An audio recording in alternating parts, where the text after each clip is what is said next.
Hi guys and dolls, how are you? I hope you are well. Okay, so let's talk about uh the person that was harassing me yesterday that I met on the site Our Time. We had only had a few conversations and it kind of faded to black. And then I recently talked to him yesterday or the day before, whatever it is, and he was incredibly hurt that I stopped talking to him. I do believe that that was a narcissistic injury. The reason I say that is because if you have one or two conversations with somebody, you don't feel like you're in a relationship. You don't feel like you're engaged, you're going to be married. It's just a conversation. It faded to black. This person went this way, you went that way. When you reunite again, or if you reunite again, you catch up where you left off. You don't act like you stopped talking to me. I'm not your woman. I technically don't really owe you an explanation. We were not in a relationship, but he was acting like I hurt him. We never even met in person. It's just ridiculous. And I think that was a narcissistic injury because they do take things extremely personally. And they just don't respond well to that. But we were never a couple. So what are you tripping off? And then yesterday he started calling me a whole bunch of times, like 5 times. And it was unwelcome, and I did not return any of his calls. Like I said, I was supposed to go on a date with him on Saturday, and I dreaded it. I dreaded the idea of going out with him. And, ladies, I just want to say, listen to your gut.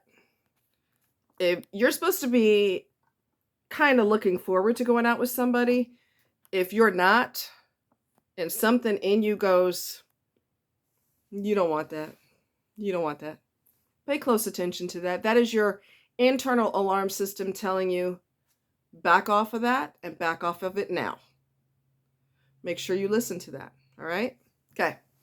So he didn't bother me today, and I'm very happy. Please move on with your life, okay? Anyway, Lee Hammock did a video. I'm going to try to post it. Sometimes I forget. But he did a video today. I think it was today. And he was talking about narcissistic, how they have arrested development, which I've talked to you about this before. And they are stuck in the mindset of a child. And his therapist told him mindset of an 8 to 12-year-old. So that is the reason they take everything personally. That's the reason they talk like this. Why are you yelling at me? Grown-ups don't do that. They rage out. The overt ones will rage out, scream, yell, stomp their feet. I saw a covert stomp his feet when he was going down the street because he was infuriated that his mom asked him when he was visiting me in the town that I lived in. We were seeing each other, and God, that wasn't going to manifest into anything good because he's another narc.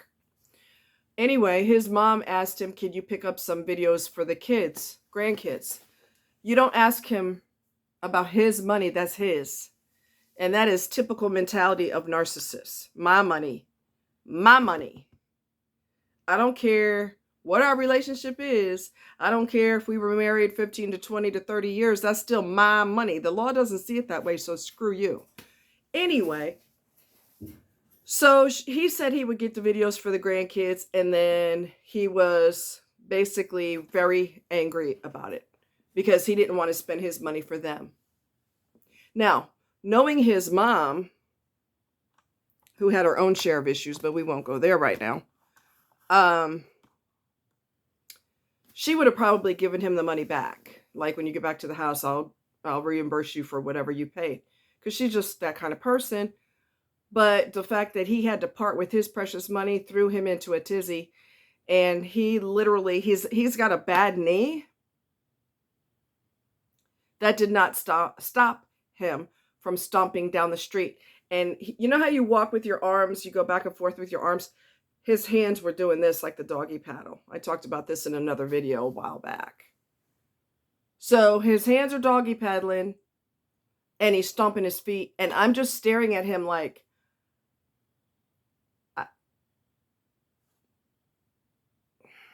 I, I, you don't even have words for that. You're just like, I'm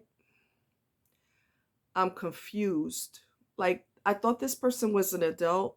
I could be wrong, but you see them do something extremely childish, and you're completely floored. You're completely floored.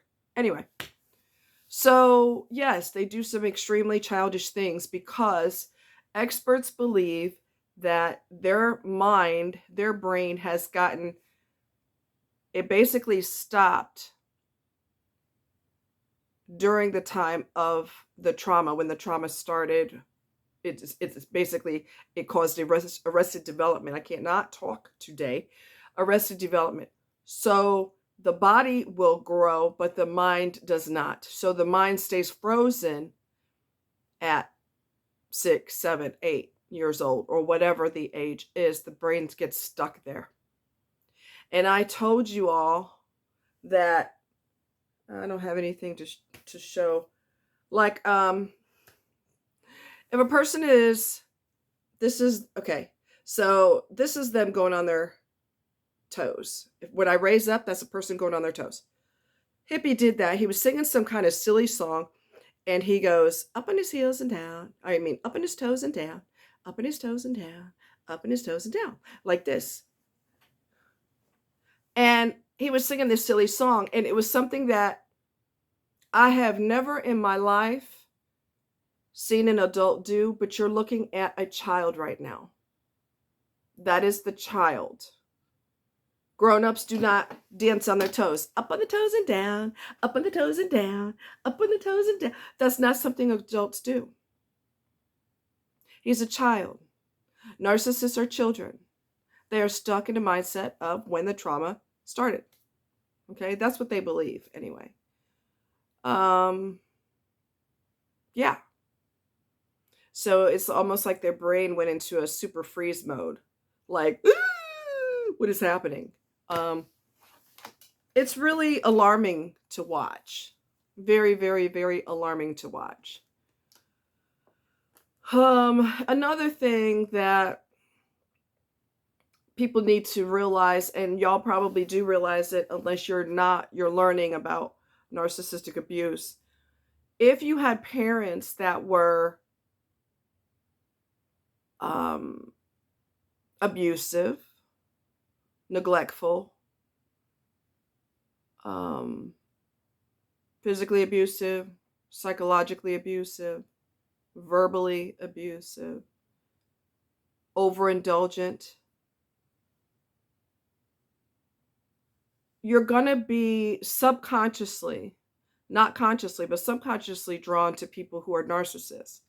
Now, does that mean you deliberately choose them? No, it does not. And a lot of people say that, and it pisses me off. We don't choose them.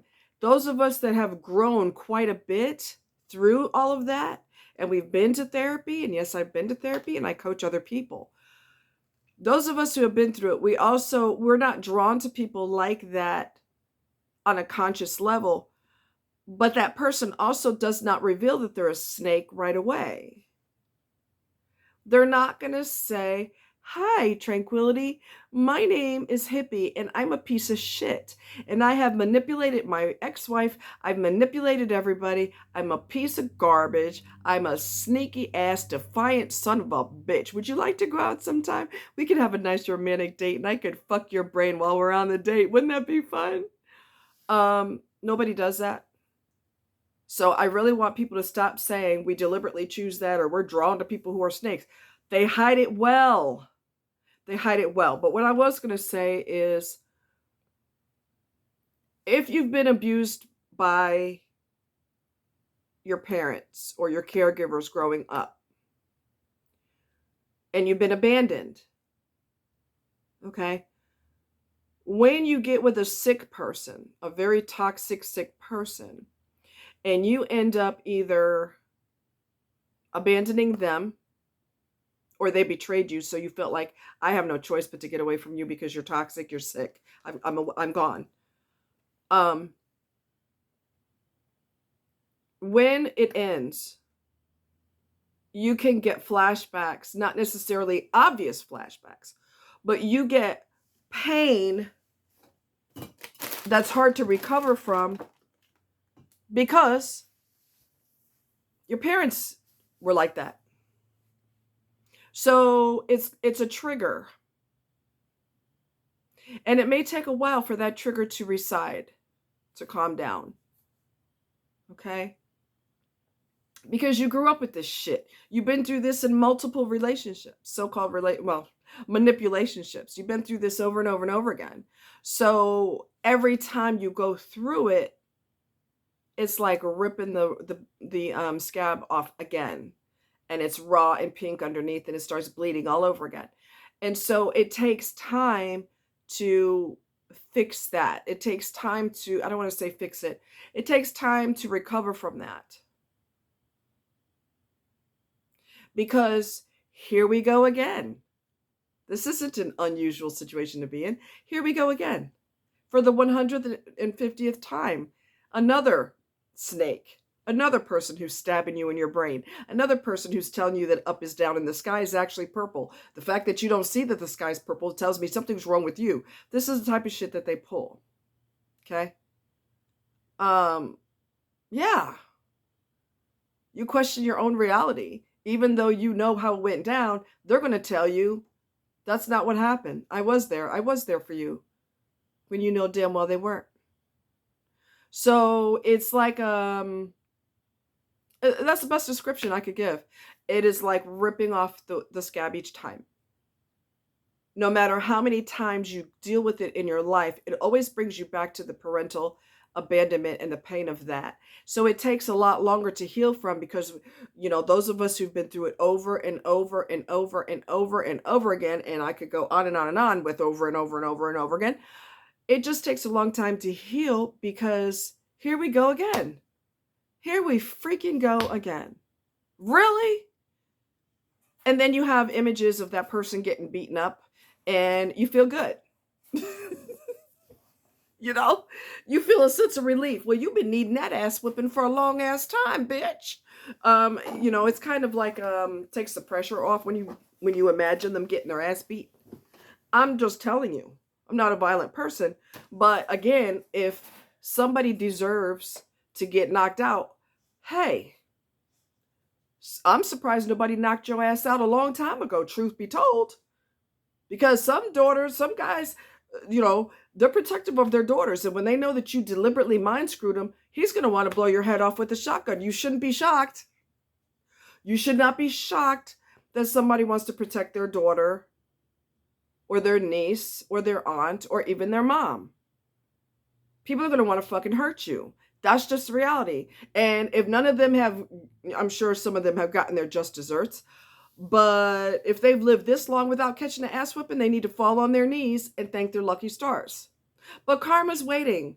Honey, honey, honey bunny. I'm a believer in karma. I think karma is waiting right around the corner. Now, what form is it going to come in? I don't know. But I take solace in knowing that karma's coming. Why do you think I try not to do evil to people? Because I've had enough mountains to climb in my life. I don't need to create more bullshit. I've had enough mountains to climb. I've had enough challenges. So I don't need to create more issues, So, yeah. Arrested development. They are the mindset of a child. Some of them can even cry like a child. You know how a kid can break out the waterfall of tears in seconds. Okay? They could do it in seconds. Mom, can I have this candy bar? No, because we're going to have dinner soon. And here comes the waterworks. Some of them may throw themselves on the floor. They may kick their feet. They may stomp their little fist on the ground or whatever. The waterworks can turn on like that, just like you turn on a faucet. And there's narcissists that can do that also. They can make themselves cry like that. And yes, Hippie did that too. Another person I was seeing a long time ago, he did the same thing. He could pull off tears because he kept playing with my mind. We're together, we're not, we're together, we're not. That's another game that they play. Monday we're together, Tuesday we're not, Wednesday we're together, Thursday we broke up, Friday we got back together. We're going to have a honeymoon the whole weekend, and Monday this isn't working out. So it's all part of the mind screw. It's all part of the scrambling your brain so you don't know which end is up. And when somebody keeps you constantly off kilter, off balance, they feel like they're in control because they know what their next backstabbing move is going to be. You don't. And every time they behave themselves, and I did this with the chick that had all these psychological issues, Munchausen, multiple personality, dissociative identity disorder, and all of these different narcissism. Every time she put me through a severe emotional roller coaster that just seemed like it would never end. And every time there was a reprieve from it, every time she was a normal person, every single time, your brain goes in denial and you think, we're finally back to normal now. Maybe we'll stay this way. Maybe we could put all that behind us. Don't do that. Don't do that. What did I tell y'all before? The narcissism is on a merry-go-round. So here's the good person. Here it comes. It's leaving. We're going into crazy town. Tears, anger, rage for no reason. And we're going to have all these other emotions. And then we're back to the nice person again. So the merry-go-round never stops. It never freaking stops. So you don't want to torment yourself with, oh, we're back to normal now. Oh, thank God. Thank God. We can make progress now. No. Remember, it's still moving. The wheel never stops. It never runs out of energy. It never runs out of battery life. It just never stops. So that good person is only going to be here, and it's a matter of time before they go away from being nice and they start their drama all over again. And that's how it goes over and over and over again. So, and I do believe that's a form of denial. Your brain is in a form of denial because your brain doesn't want to realize that this person's off their rocker. This person that you actually care for is really off their rocker. Your brain doesn't want to accept that. Okay? Let me get something to drink. Your brain doesn't want to admit that. It doesn't want to accept that. Your brain does everything it can to protect you from trauma. So it'll go in denial.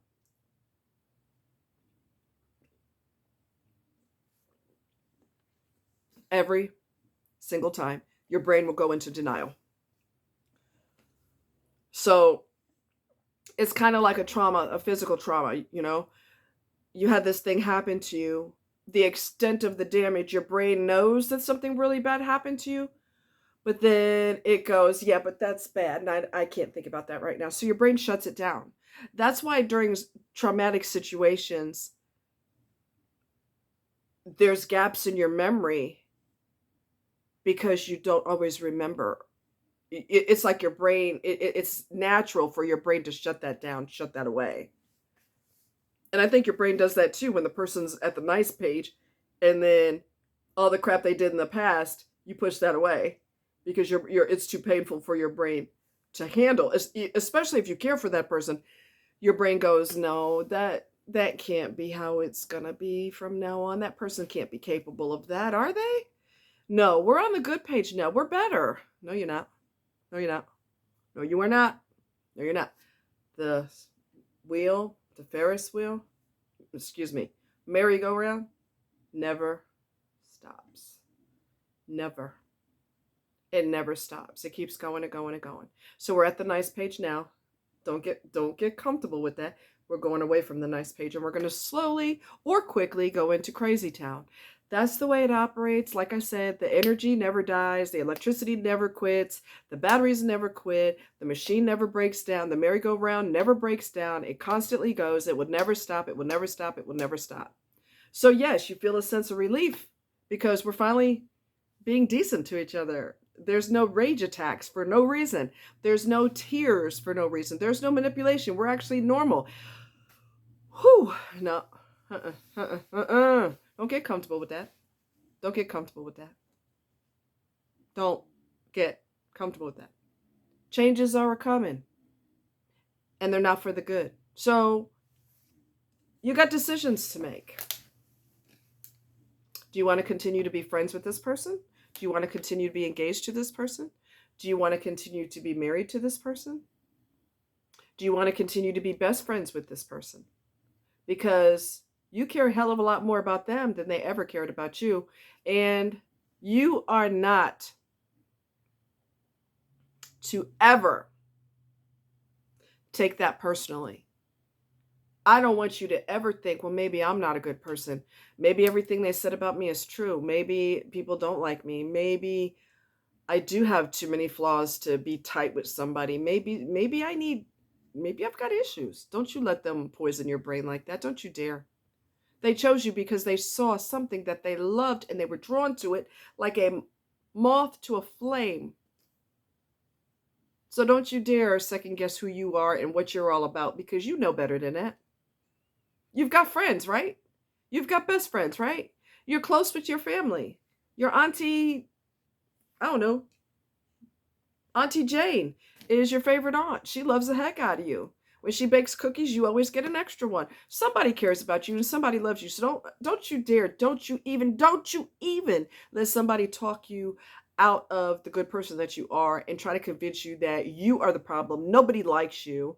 You're a loser. You don't have it. This is why you don't have any friends. Meanwhile, you've had friends for how many years now? Take that and shove it somewhere. That's a lie. Yeah. You know what I'm saying? So yeah, don't you dare second guess yourself. Don't you do it. Don't you freaking do it. You look in the mirror and you say, you know what? If you're a woman, you say, you know what? You are smart. You are beautiful. You are educated. You are all that and a bag of barbecue chips, and ain't nobody going to tear me down. And if you're handsome, you do like my father did, although he is a narcissist, so don't act like a narcissist. But you look in the mirror if you're a man and you say, you know what? I'm a good looking man. I'm a good looking man. I got some muscles on me. Somebody was looking at me the other day like I was steak on a plate, so I obviously still got it. Damn, you fine. That's what you tell your reflection. If you're a woman, you tell yourself, I'm beautiful. You say it every day until you start believing it. If you are a man, you say, you know what? You are handsome. You are fine as hell. Okay? That's what you tell yourself. And you reprogram your brain away from the poison that you were fed when you were with this toxic individual. You reposition your brain in a better place. You bring it back to reality. And you tell yourself every single day before you go to work, before you go to school, before you go out to walk the dog, you make sure you tell yourself in the mirror, you are beautiful on the outside and on the inside. I mean it. I want you to say it. And if you don't remember to say it, this is what I want you to do, because I'm giving you homework. I want you to get those Post-it pads. If you go to the dollar store, they're a lot cheaper than Walmart or any of the major stores, because those stupid little notepads are outrageous. Get them at the dollar store. Okay? Sticky notes. Put them on the freaking bathroom mirror. You got to go in there to brush your teeth, right? I think I made this knot too tight. I did make this knot too tight. I feel my brain's squeezing out. Not literally, but oh God, that was tight. Anyway, you put this Post-it note on the mirror in the bathroom that says, you are beautiful. You are beautiful. You are beautiful. And you say it out loud. If you're a man, I am handsome. I am handsome. I am handsome. You say it every single day until you start believing it, because you got to reverse that mind screw. Nobody likes you. Nobody cares about you. You think you have friends. They don't like you either. You know that's a crock of bull, because you're not paying people to be your friend. You're not writing them a check every month. So obviously, You got something going on. Put that damn note on your mirror, your bathroom mirror, every single day. Put it on the dashboard of your car. You put it on your steering wheel. I don't care. Put it in your purse, on your purse. I don't give a shit. Put it in your wallet. You put in love notes everywhere to remind yourself that you are a good person. You have beauty. You have beauty that not only look on the outside, but you have beauty on the inside that radiates outward. It makes you glow like a candle, makes you brighter than the sun. Don't you let nobody convince you any differently. Don't you do it. I mean it. Take y'all's butts to the dollar store. Mama's giving y'all homework. Take your butt to the dollar store, get them post-it notes, and you put them love notes everywhere. You don't have to put them just on the bathroom mirror, honey. You can put them everywhere. Put them on your refrigerator. Teach your kids the same thing. I'm beautiful. Teach your kids the difference between loving yourself and being in love with yourself to where it's poisonous. Make sure that they don't turn into narcissists, because a lot of them have been through hell too. Not just you. Those kids have been exposed to it too because you were involved with someone who was a whack. So those children have to have positive reinforcement also. Okay? Because we don't need them to turn into narcs because that's what they were around or that's what they were exposed to. All right? I love you guys. Take care and see you next time. Bye.